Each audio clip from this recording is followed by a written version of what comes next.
Dwarka sector 7 में हमारा पहला ऑफिस था और आज हम आईपीओ की कगार पे हैं। आईपीओ की लिस्टिंग ओपन हो चुकी है, आईपीओ का ऑफर ओपन हो चुका है आज। तो मुझे बहुत बहुत खुशी है पहले तो कि मैं यहाँ पे हूँ। तो I will be very happy to tell you a little bit about MobiKwik, our company, in both English and Hindi. But MobiKwik का परिचय आपसे कराऊँ उससे पहले थोड़ा अपना परिचय करा लेती हूँ, थोड़ा अपने बारे में बताऊँगी। मैं बॉर्न एंड ब्रॉट अप हुई हूँ गुजरात में और I come from a very humble Kashmiri Pandit family. तो मेरे पापा प्रोफेसर थे फिजिक्स के और मॉम म्यूज़िक टीचर थी। तो हमारे घरों में सिर्फ पढ़ाई करनी होती है और जॉब करना होता है। तो पढ़ाई में अच्छी थी, पढ़ाई करते करते I did my bachelors in engineering from NIT Jalandhar. उसके बाद था कि और पढ़ना चाहिए, शुड स्टडी मोर, बट पैसे थे नहीं एंड स्कॉलरशिप पे अपॉर्चुनिटी मिली अमेरिका में मास्टर्स करने की। एक जैसे कि कहते हैं गुजरात के पानी से ही एंटरप्रेन्योरशिप लोग सीख जाते हैं, वैसे ही मैं एक ऐसी यूनिवर्सिटी में पहुंच गई जहाँ पे अगर आपको एंटरप्रेन्योरशिप और स्टार्टअप का बग नहीं लगा तो फिर आप में कुछ गड़बड़, ऐसा बोलते हैं। सो ये यूनिवर्सिटी थी स्टैनफोर्ड, ये कैलिफोर्निया में है। यहाँ से मैंने मास्टर्स इन इंजीनियरिंग की। Then I started my career as a product manager. तो हम दोनों टेकीज हैं, मैं और विपिन। तो HSBC में थी, फिर पेपैल में थी। PayPal, as you may know, is the world's largest payments company listed on Nasdaq.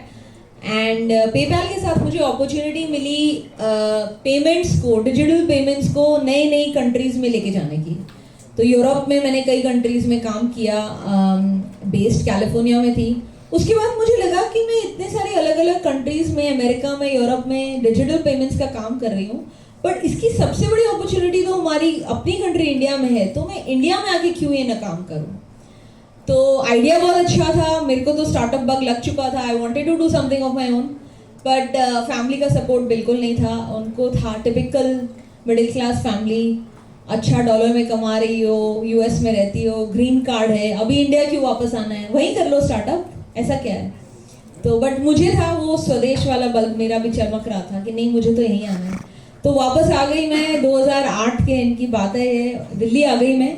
और दिल्ली में मैंने करीबन 1 साल एक नॉन प्रॉफिट के साथ काम किया। और मेरा प्लान था कि मैं समझूं कि फाइनेंशियल सर्विसेज और पेमेंट्स इंडिया में चल कैसे रही है उस टाइम पे। और तब मुझे लगा कि डिजिटल से ही हो पाएगा और एक एक गांव में एक एक इंसान जाके करेगा तो बहुत साल लगेंगे फाइनेंशियल इंक्लूजन करने में। तभी मेरी मुलाकात विपिन से हुई। वो अपनी कहानी आपको बताएंगे अभी थोड़ी देर में, बट टुगेदर वी सेड कि डिजिटल पेमेंट्स ही करना है और ये होगा। At that time 2009, 15 years ago we started। तो आज सबको कूल लगता है बिकॉज इंडिया में स्टार्टअप कल्चर बन गया है, शार्क टैंक हो रहा है, एंजल इन्वेस्टर्स बन गए हैं। बट जब हमने शुरू किया था तब ऐसा नहीं था। हमारी फैमिलीज डेड अगेंस्ट थी और हमें मार्केट से भी ऐसा लग रहा था कि India is a cash country, digital payments, why do you want to do, you must be crazy. But that said हमें अपना कन्विक्शन था, हमने शुरू किया एज अ वॉलेट कंपनी।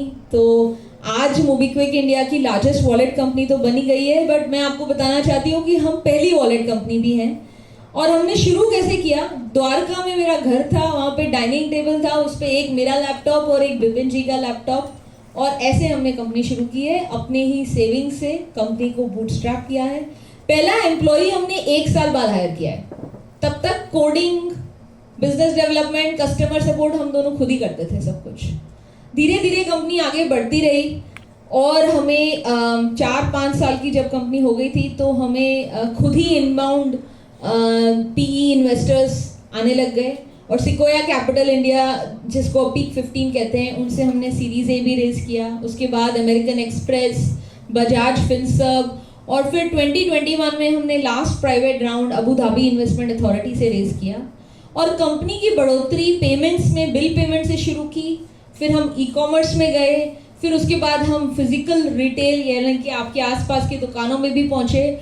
और 4-5 साल पिछले जो हैं उसमें हम फाइनेंशियल प्रोडक्ट्स के डिस्ट्रीब्यूशन में भी कंपनी को ले जा चुके हैं। एक दो इंटरेस्टिंग बातें कंपनी के बाद ये बताऊंगी कि हमने 2021 में सोचा था कि हम IPO करेंगे, कर नहीं पाए, बट अब हो रहा है, ऐसा लग रहा है। आज डे 1 पे थोड़ा खुशी हो रही है। तब हमारा प्लान था कि हम 1500 करोड़ रेज कर रहे थे और आईपीओ से जो पैसे आते उससे हम 3 गुना ग्रोथ लाएंगे, ऐसा हम जब इन्वेस्टर्स को मिल रहे थे तब कह रहे थे। मैं आपको ये बताना चाहती हूँ आईपीओ नहीं हुआ, हमने वो पैसे रेज नहीं किए 21 में, बट तब 300 करोड़ के रेवेन्यू से इस मार्च 24 में हम 890 करोड़ का रेवेन्यू पोस्ट कर चुके हैं। 3 गुना हमने बढ़ोतरी बिना कैपिटल के ही कर ली। In the same time frame उस टाइम हमारा लॉस 120 करोड़ था 300 करोड़ के रेवेन्यू पे। अब हमने 890 करोड़ के रेवेन्यू पे 37 करोड़ का एबिडा और 14 करोड़ का पैट भी करके दिखाया है मार्च में।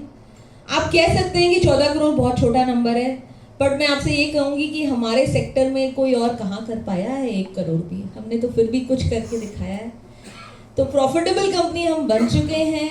ग्रोथ हम पेमेंट्स में करीबन 50 से 60% की दिखा रहे हैं ईयर ओवर ईयर। एक और खास मैं बात आपको बताना चाहती हूँ कि एक प्रमोटर ड्रिवन कंपनी है हम, विपिन और मैं प्रमोटर्स हैं कंपनी के, फाउंडर्स हैं कंपनी के। इस आईपीओ में प्रमोटर्स कोई भी शेयर नहीं बेच रहे हैं, हम ही नहीं, हमारे एग्जिस्टिंग जितने भी शेयर होल्डर्स हैं they are also not selling. This issue is a complete primary issue.